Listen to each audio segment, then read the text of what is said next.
sebelum kita memulai pelajaran pada hari ini, mari sama-sama kita mengucapkan Bismillahirrahmanirrahim. Bismillahirrahmanirrahim. Minggu yang lalu pelajaran kita tentang kemunduran umat Islam, yaitu tentang kejayaan umat Islam dan kemunduran kerajaan besar. Yang ini kita akan mempelajari tentang penjajahan bangsa Eropa di dunia Islam dan munculnya gerakan pembaharuan dalam Islam.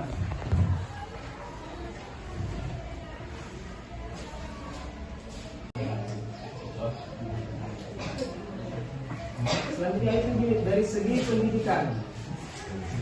Peningkatan pendidikan dan literasi menjadi penting untuk memperkuat identitas melawan penindasan. Jadi maksudnya ini dengan pendidikan dan literasi, tapi literasi apa? Dapat melawan penjajah atau mengusir kembali para penjajah yang sedang menjajah negara dunia Islam.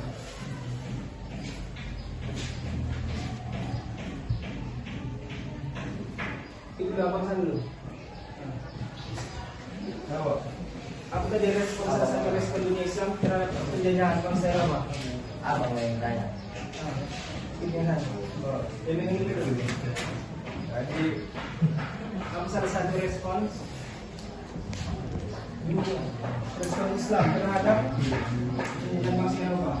Maksudnya juga. Bagaimana maksud tadi dari segi dialog tadi?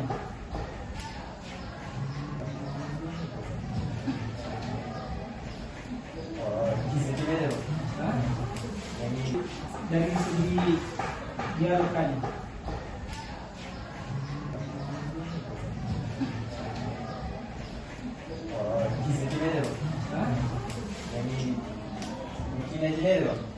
Ya, salah satunya perdagangan ya. Oke, baik. Dengar dokumennya.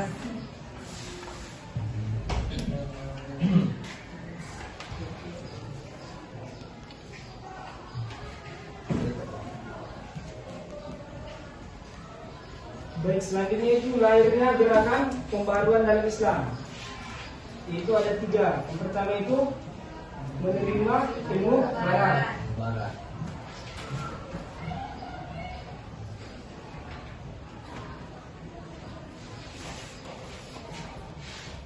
Bagaimana maksud dari menerima ilmu barat itu?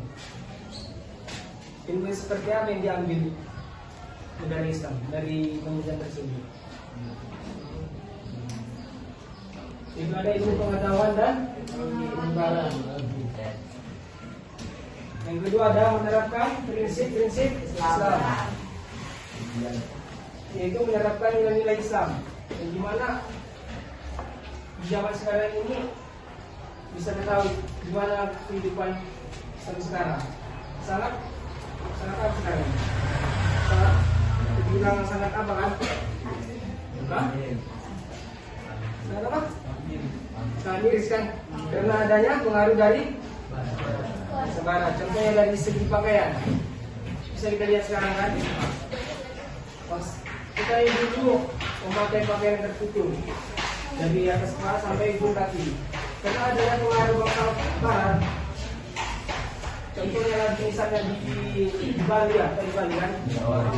Mereka di mana? Cara berpakaian mereka di sana. Terbuka kan? Pakaian setengah jadi. Jadi dengan adanya itu membuat orang-orang Islam jadi tertipu, tertipu dengan gayanya bangsa Arab tersebut. Jadi untuk mengatasi tersebut yaitu dengan menerapkan prinsip-prinsip Islam. Contohnya itu adalah memperkuat pendidikan atau terus melatih pendidikan, hukum dan ekonomi. Contoh ekonomi jangan mau berjalan saing dengan negara Cina tadi kan? Kita mau, kita udah tidak tahu apa-apa, SDM kita rendah, kita mau lagi diperbudak orang Cina. Contoh yang paling beberapa. Bos-bosnya dari mana? Negara? Cina. Pelayan-pelayannya dari Indonesia. Indonesia. Padahal itu negara mereka sendiri kan. Sementara mereka mau di. Yang kedua ada hukum. Munculnya interpretasi hukum Islam yang modern yang relevan dengan kehidupan modern. Selanjutnya itu politik. Gerakan pembaruan memicu kesadaran politik, mendorong gerakan kemerdekaan dunia Islam. Ada yang bertanya nih? Dari segi implementasi dan pengelolaan gerakan pembaruan Islam.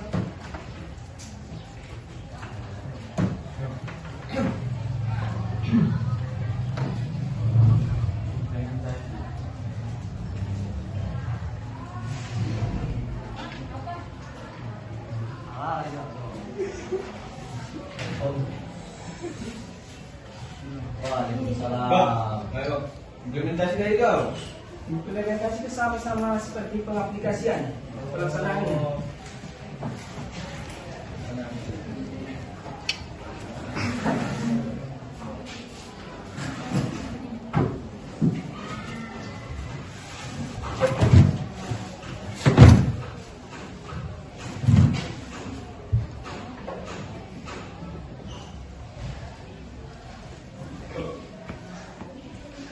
Saya mau tanya dulu. Ini yang begini kan? Adil bang. Ada 3 dari tokoh kan? Pengetahuan dan Islam. Siapa dari tokoh ini? Siapa dari tokohnya? Kuat. Namamu perkenalan. Muhammad Abdullah.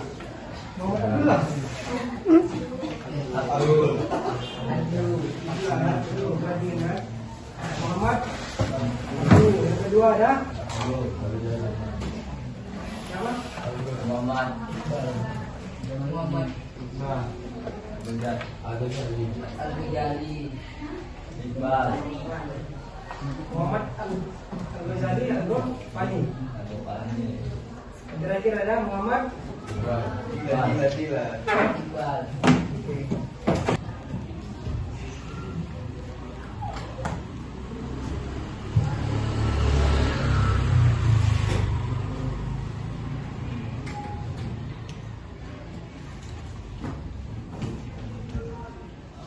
Jadi kan kalau di negara kita ini mayoritasnya adalah umat Islam. Jadi kalau misalnya sudah banyak agama Kristen atau agama lainnya di negara kita ini, itu dinamakan nggak penjajahan? Hah? Ya. Tidaklah, karena mereka hanya sekedar bukan hanya merebut suatu kekuasaan, tapi mereka hanya sekedar menyebarkan agama. Hanya sekedar bertempat tinggal di negara tersebut, bukan menyebarluaskan pemerintah. Jadi misalnya ada suatu konflik atau masalah seperti ini kan di Kampung Abang, ada bangunan masjid berhadapan dengan bangunan gereja. Itu gimana cara respon kalian lah, pendapat kalian? Ketika misalnya ada acara Natalan kan, kalau Natalan itu Madiun kan Natalan. Jadi ketika pas waktu sholat atau punya azan di masjid, bagaimana respon kalian itu? Ketika mereka masih melakukan Natalan atau suara musik kuat, ada suara azan, gimana itu? Pendapat kalian? Tidak menghargai bang. Hah? Tidak menghargai. Satu dia menghargai. Bongkar.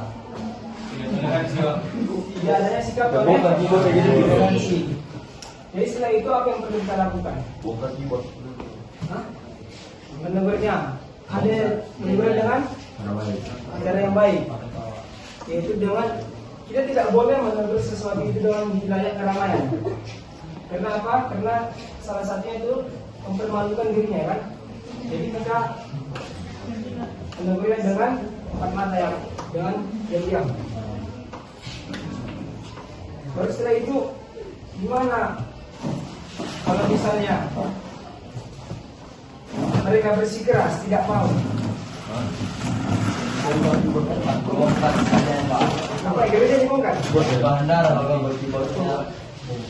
Nanti dia nggak pindah teroris ya? Itu kan teroris. Bilangin yang baik-baik lah bang. Omongan? Ngomongin baik. Saya baru. Ini sih karena akan Lalu mulai dulu. Dulu balik.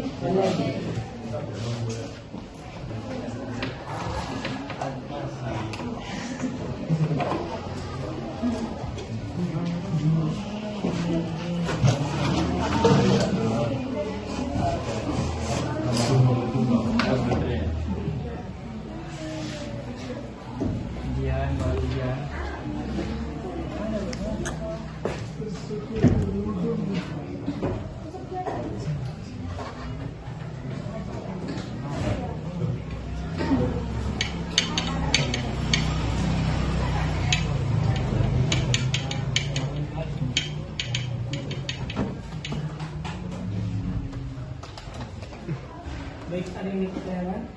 Ada yang bertanya?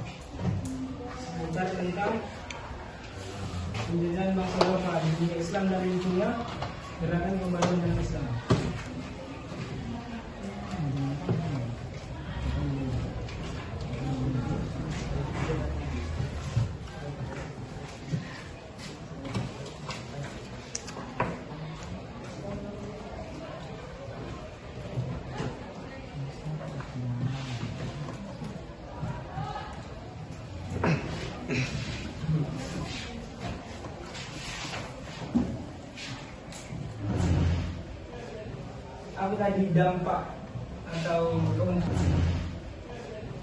Apa tadi dampak atau keuntungan dari adanya pendidikan bangsa Eropa ini yang kita bisa rasakan sekarang ini? Teknologi semakin canggih. Berapa lagi? Pendidikan semakin berapa lagi? Kalau dari segi agama ada nggak? Dari segi spiritualnya? Menggunakan diri melawan, karena itu salah satu buat ancaman atau rencana dari bangsa luar. Ini kita dia menanamkan prinsip-prinsip Islam kan, yang sambil kita meninggalkan prinsip Islam. Jadi tadi memakai pakaian dari salah satunya itu kita harus menjauhkan pakaian dari luar itu. Contohnya yang digunakan bangsa Barat, bangsa Eropa ya. Kalau pakai dress tengah itu dari mana? Eropa ya? Dress mana? Modern itu? Setengah bahan itu kan? Itu dari mana ya? Budaya dari mana itu? Barat. Dress lagi nih? Masih lagi dress lagi?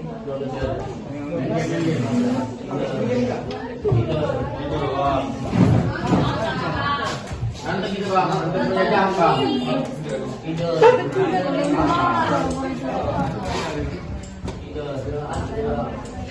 Bang, nanti penjajah gitu bang.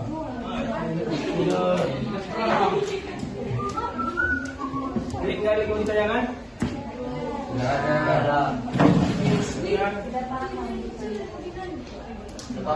Jadi pembelajaran kita pada hari ini, mari sama-sama kita ucapkan